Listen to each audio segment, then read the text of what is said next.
প্রিয় শিক্ষার্থী বন্ধুগণ, নবী করিম সাল্লাল্লাহু আলাইহি ওয়াসাল্লাম প্রত্যেক ফরজ নামাজের পরে যে দোয়াগুলি পাঠ করতেন, আজকের এই ভিডিওতে আমরা আপনাদেরকে সেই দোয়াগুলি শিক্ষা দেব ইনশাআল্লাহ।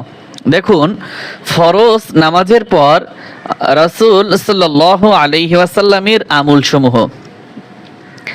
প্রিয় রাসূল সাল্লাল্লাহু আলাইহি ওয়াসাল্লাম বলেন, প্রত্যেক ফরজ নামাজের শেষে কিছু দোয়া আছে, যে ব্যক্তি এইগুলো পড়ে বা কাজে লাগায় সে কখনো ক্ষতিগ্রস্ত হয় না। এটা হচ্ছে নবীজির হাদিস। হাদিস নাম্বার মুসলিম শরীফের 1237 নাম্বার হাদিস। এক নম্বরে আমল, রাসূল সাল্লাল্লাহু আলাইহি ওয়াসাল্লাম প্রত্যেক ফরজ নামাজ শেষে 3 বার পাঠ করতেন, আস্তাগফিরুল্লাহ আস্তাগফিরুল্লাহ আস্তাগফিরুল্লাহ। এটা সুন্নতের পরে নয়, ফরজের পরে। প্রত্যেক ফরজ নামাজের পরেই যখন আমরা ডানে বামে সালাম ফিরাবো, আসসালামু আলাইকুম ওয়া রাহমাতুল্লাহ, আসসালামু আলাইকুম ওয়া রাহমাতুল্লাহ, এরপরই সাথে সাথে আমরা পাঠ করব আস্তাগফিরুল্লাহ আস্তাগফিরুল্লাহ আস্তাগফিরুল্লাহ।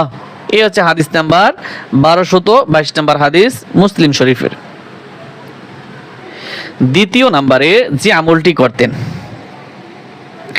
আল্লাহুম্মা আনতাস সালাম আল্লাহুম্মা আনতাস সালাম আল্লাহুম্মা আনতাস সালাম ওয়া মিনকাস সালাম ওয়া মিনকাস সালাম ওয়া মিনকাস সালাম তাবারাকতা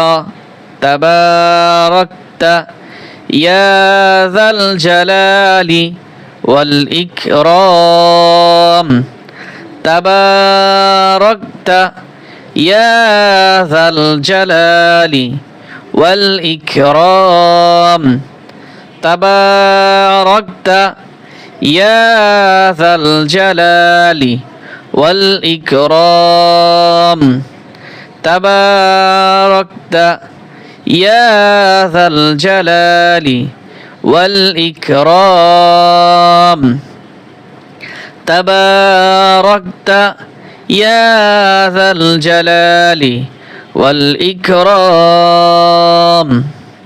এরপরে 3 নম্বরে যে আমলটি করতেন, 33 বার, এখান থেকে 33 বার সুবহানাল্লাহ সুবহানাল্লাহ সুবহানাল্লাহ। আবার 33 বার পড়তেন আলহামদুলিল্লাহ আলহামদুলিল্লাহ আলহামদুলিল্লাহ। আবার 33 বার পড়তেন আল্লাহু আকবার আল্লাহু আকবার আল্লাহু আকবার আল্লাহু আকবার। এটা হাদিস আছে মুসলিম শরীফের 1240 নম্বর হাদিস।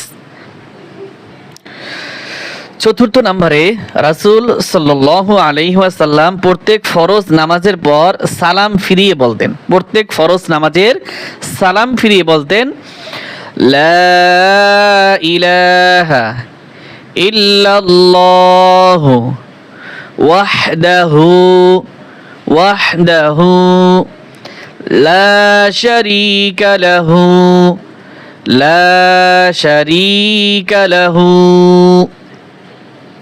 লাহুল মুলকু লাহুল মুলকু লাহুল মুলকু ওয়া লাহুল হামদু ওয়া লাহুল হামদু ওয়া হুয়া আলা কুল্লি শাইইন কাদির ওয়া হুয়া আলা কুল্লি শাইইন কাদির।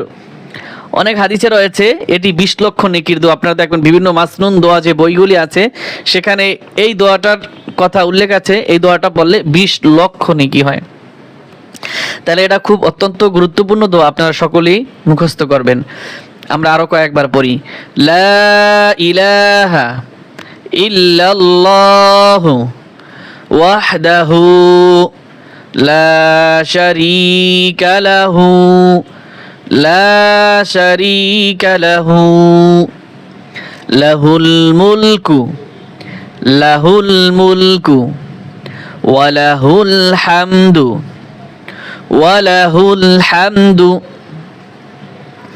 ওয়া হুয়া আলা কুল্লি শাইইন কাদির وهو على كل شيء قدير وهو على كل شيء قدير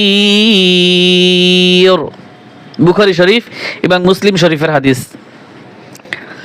পঞ্চম নম্বরে যে আমলটি করতেন, রাসূল সাল্লাল্লাহু আলাইহি ওয়াসাল্লাম বলেছেন, যে ব্যক্তি সকাল সন্ধ্যা 3 বার নিম্নে এই দোয়া পড়বে, জান্নাত নিজেই বলবে, হে আল্লাহ, ওই ব্যক্তিকে জান্নাতে ঢুকিয়ে দিন। তিরমিজি শরীফের হাদিস। আবার আমি এরকমও পড়ছি, সকাল সন্ধ্যায় এই দোয়াটি যদি 7 বার না যেন 3 বার এটা সম্ভবত 3 বার পাঠ করবে। সকালে যদি পাঠ করে তাহলে সন্ধ্যার মধ্যে যদি মাগরিবের নামাজের আগে মারা যায় তাহলে সে জান্নাতি হবে। সুবহানাল্লাহ। আর যদি মাগরিবের নামাজের পরে আর ফজরের নামাজের আগে যদি সে মারা যায় তাহলে সে জান্নাতে যাবে। সুবহানাল্লাহ। দোয়াটি হচ্ছে, আল্লাহুম্মা ইন্নী আসআলুকাল জান্নাহ, আল্লাহুম্মা ইন্নী আসআলুকাল জান্নাহ, আল্লাহুম্মা ইন্নী আসআলুকাল জান্নাহ, আল্লাহুম্মা ইন্নী আসআলুকাল জান্নাহ।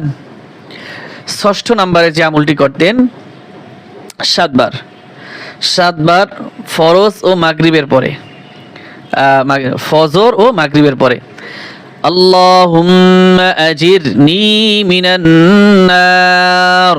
দিনে বা রাতে মারা গেলে আল্লাহ তাকে জাহান্নাম থেকে রক্ষা করবেন। সুবহানাল্লাহ। আল্লাহুম্মা আজিরনি মিনান নার, আল্লাহুম্মা আজিরনি মিনান নার, আল্লাহুম্মা আজিরনি মিনান নার।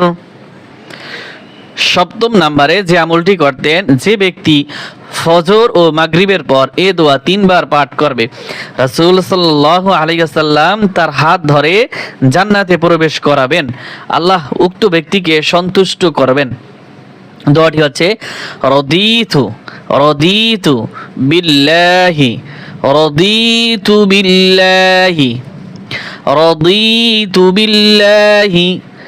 রব্বান ওয়া বিল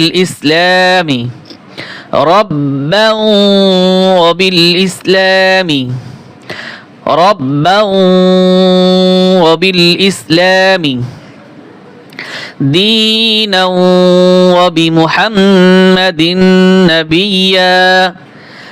دينا وبمحمد نبيا رضيت بالله ربا وبالإسلام دينا وبمحمد نبيا। অষ্টম নম্বরে যে আমলটি করতেন, রাসূল সাল্লাল্লাহু আলাইহি ওয়াসাল্লাম বলেন, যে ব্যক্তি দৈনিক 100 বার পাঠ করবে তার পাপ সমূহ মুছে ফেলা হবে, যদিও তাহা সাগরের ফেনারাশি সমান হয়ে থাকে। বুখারী শরীফের এত নম্বর হাদিস, মুসলিম শরীফের এত নম্বর হাদিস। রব্বুল আলামিন আল্লাহ তাআলা সারা জাহানের সকল মুসলিম নরনারীকে উক্ত আমলগুলো যথাযথভাবে পালন করার তৌফিক দান করুন, আমিন। দোয়াটি কি? সুবহানাল্লাহি ওয়া বিহামদিহি, সুবহানাল্লাহি ওয়া বিহামদিহি, সুবহানাল্লাহি ওয়া বিহামদিহি, সুবহানাল্লাহি ওয়া বিহামদিহি, সুবহানাল্লাহি ওয়া বিহামদিহি। এটি যে কোনো সময় যে কোনো মুহূর্তে পড়া যাবে। আপনারা সকলে এই আমলগুলি করার চেষ্টা করবেন ইনশাআল্লাহ। আল্লাহ তাআলা আমাদের সকলকে এই মাসনুন দোয়ার প্রতি আমল করার তৌফিক দান করুন, আমিন। আসসালামু আলাইকুম ওয়া রাহমাতুল্লাহ।